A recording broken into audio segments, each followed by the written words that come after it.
Fala galera, boa noite nesse domingão, 10h07 da noite. E eu tô passando por aqui para deixar uma meditação para você que passar por aqui antes de dormir, poder pensar, refletir, orar e de repente começar a sua semana com Jesus e com o mundo de uma outra forma, amém?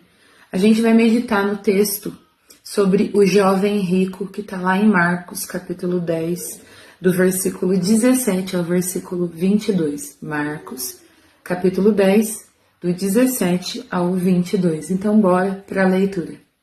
E pondo-se Jesus a caminho, correu um jovem ao seu encontro. E ajoelhando-se perguntou-lhe: Bom mestre, que farei para herdar a vida eterna? Respondeu-lhe Jesus: Por que me chamas bom? Ninguém é bom, senão um que é Deus. Sabes os mandamentos: não matarás, não adulterarás, não furtarás, não dirás falso testemunho, não defraudarás ninguém, honra teu pai e tua mãe. Então ele respondeu: Mestre, tudo isso tenho observado desde a minha juventude. E Jesus, fitando os olhos nele, o amou e disse: Só uma coisa te falta. Vai, vende tudo o que tens, dá aos pobres e terás um tesouro no céu. Então vem e me segue. Ele, porém, contrariado com esta palavra, retirou-se triste, porque era dono de muitas propriedades. O que a gente acabou de ver aqui é Jesus dizendo para aquele jovem rico: por mais que você tenha obedecido toda a lei durante a sua vida, ainda te falta algo.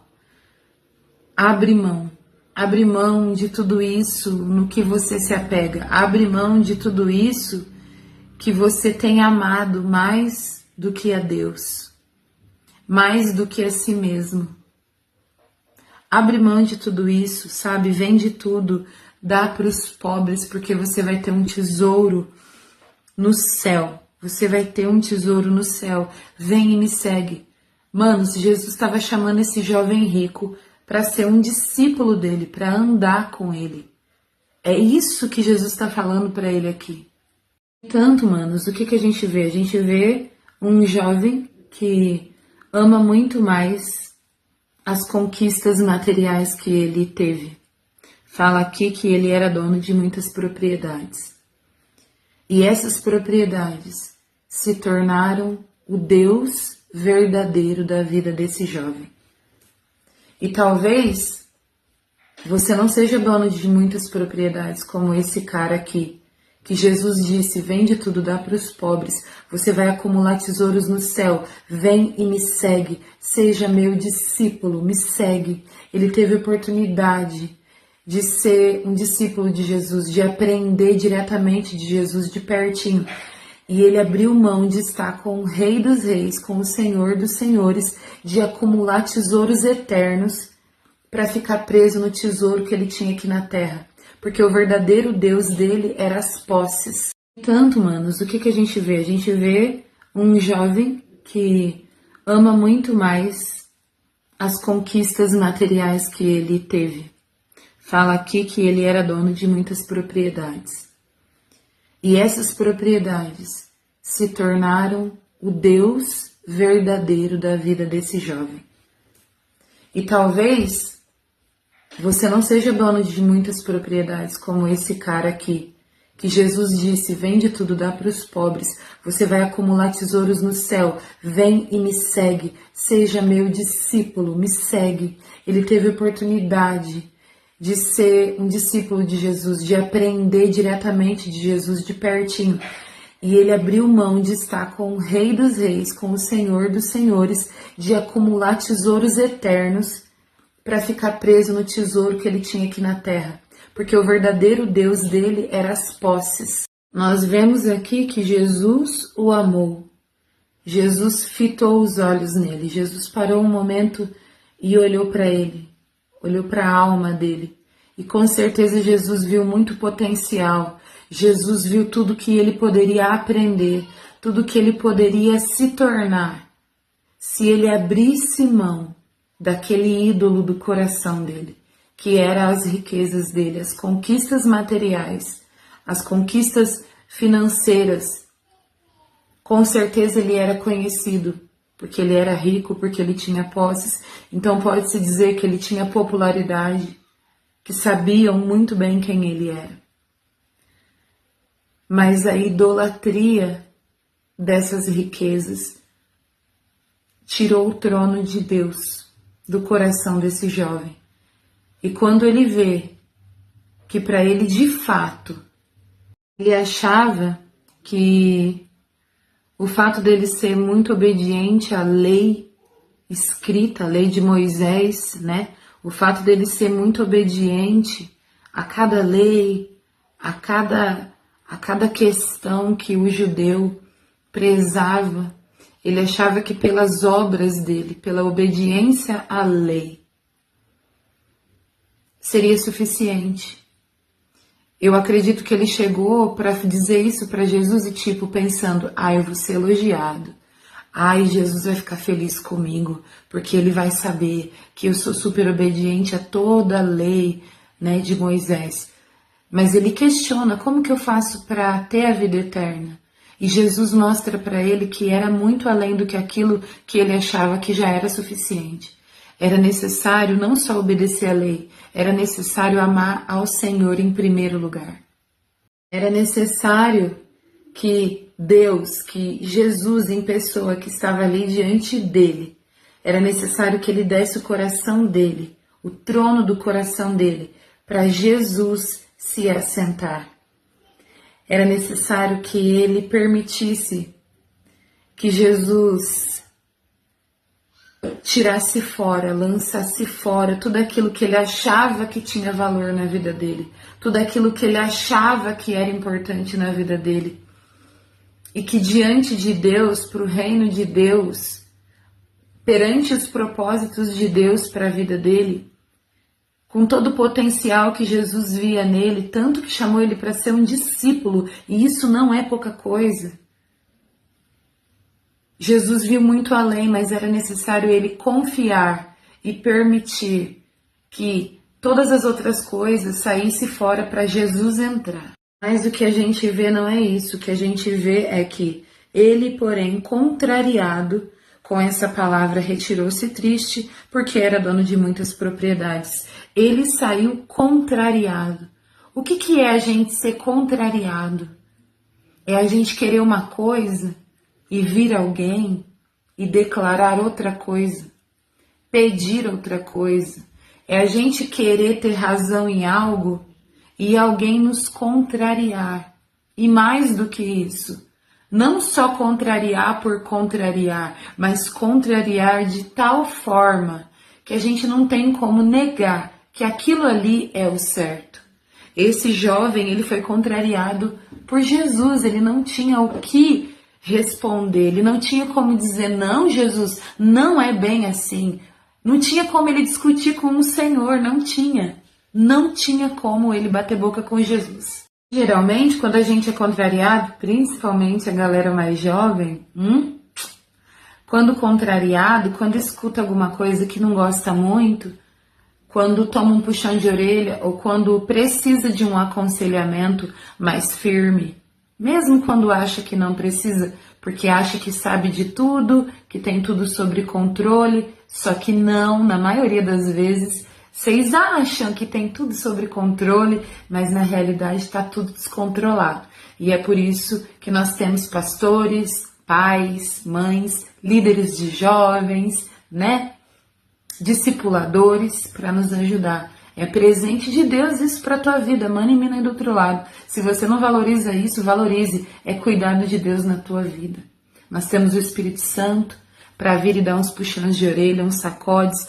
E quando a gente precisa, porque vai ter vezes que a gente vai precisar. Se aquele mano, se esse jovem rico tivesse tido a coragem, se ele tivesse tido a confiança, se ele tivesse decidido confiar naquela palavra que Jesus lançou sobre o coração dele, Se por um momento ele tivesse calado a carne dele que estava ali gritando, não abandone suas riquezas, não abandone suas posses, não abra mão, não doa tudo que você conquistou até aqui para os pobres, você não pode fazer isso. Aquele mano entrou em guerra, tinha uma guerra na mente dele. Uma guerra foi travada na mente dele.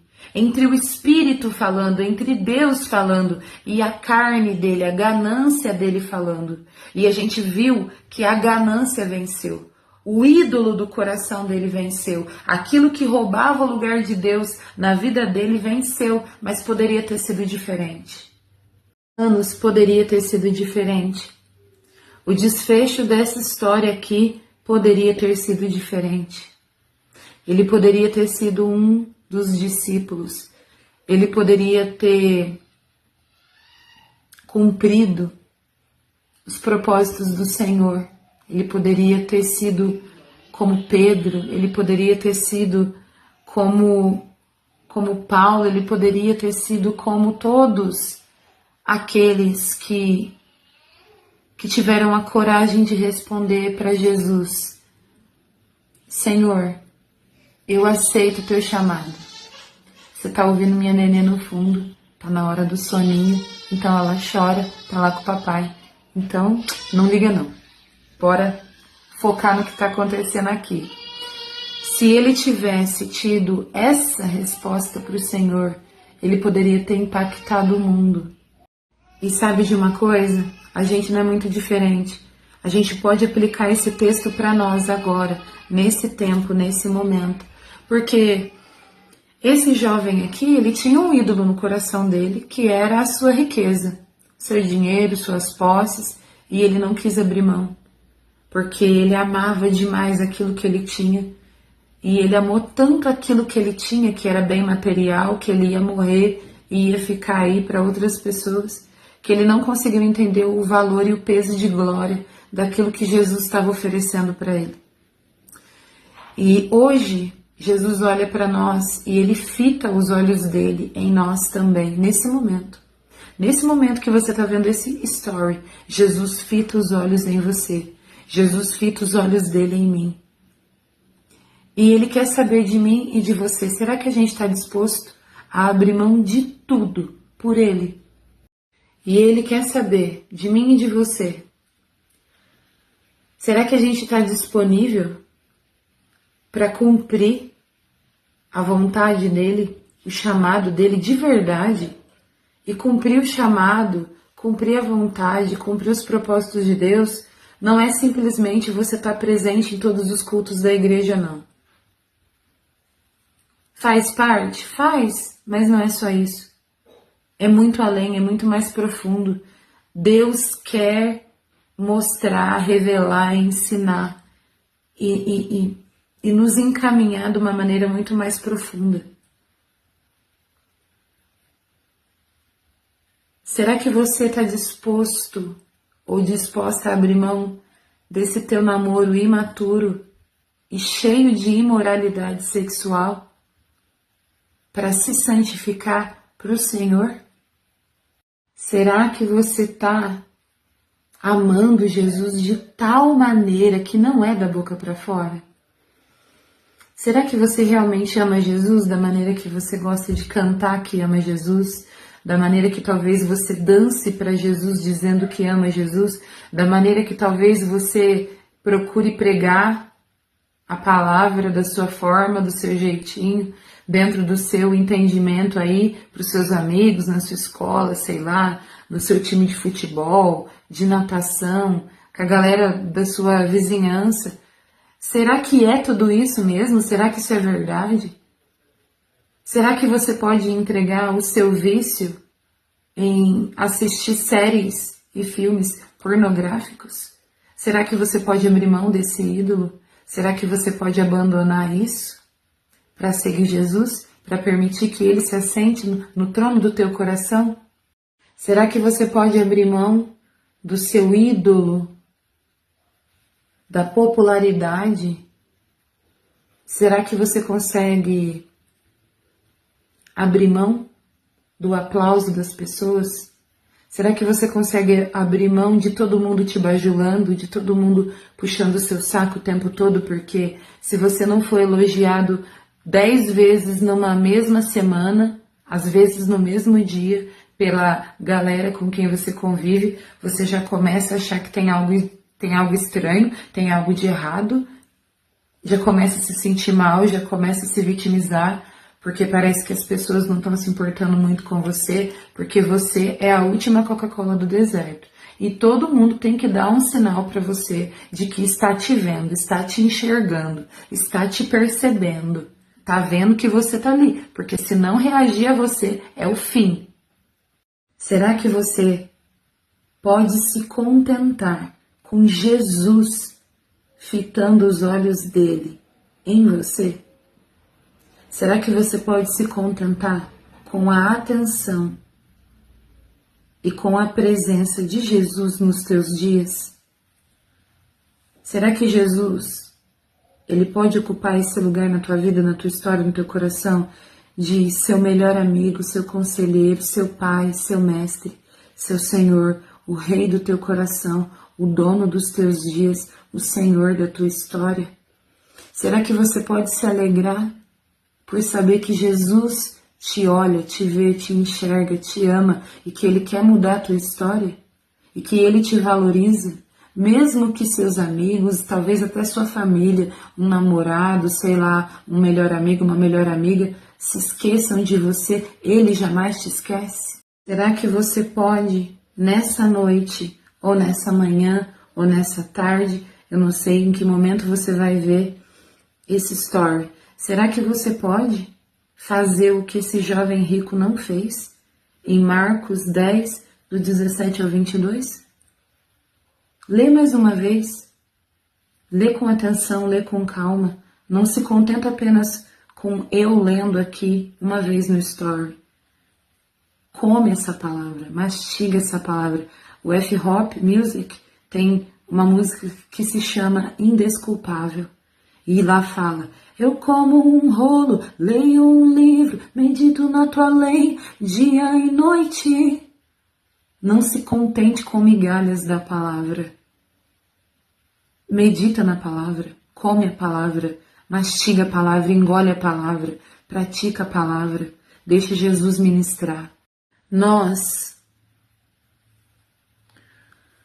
gostamos muito, a gente gosta muito, e isso é para o jovem, isso é para o adulto, isso é para o idoso, é para o ser humano. A gente ama ouvir palavras de que a gente vai vencer, de que Deus tem coisas incríveis para nós, de que o Senhor está trabalhando na nossa vida, que Ele está lutando por nós, que Ele vai entregar vitória, que Ele tem planos, pensamentos e projetos grandiosos para nós. E, manos, tudo isso é verdade, não é mentira, está na palavra. Porém, todavia, entretanto, tudo isso está atrelado à obediência a Deus, à nossa submissão à palavra, à nossa submissão ao Espírito Santo. Tudo isso está atrelado às renúncias que nós fazemos ou não. Não pense você que você vai viver fazendo tudo aquilo que te der na telha, tudo que você quiser, sem limite, sem se preocupar se isso é santo ou profano, se isso agrada ou desagrada a Deus. Não pense você que você pode viver agradando a sua carne, cedendo aos desejos do teu coração, que muitas vezes são maus desejos, e que Deus vai te entregar bênção, proteção e tudo mais, porque, manos, Jesus, ele não é um idiota, ele não é um trouxa, ele não é um serviçal nosso, ele não é nosso escravo, ele é mestre, ele é Senhor, ele é Pai, ele é Redentor, ele é Salvador, ele é Santo, ele é Rei dos Reis e Senhor dos Senhores. E sendo ele santo, importa que os filhos dele também busquem a santidade, a santificação.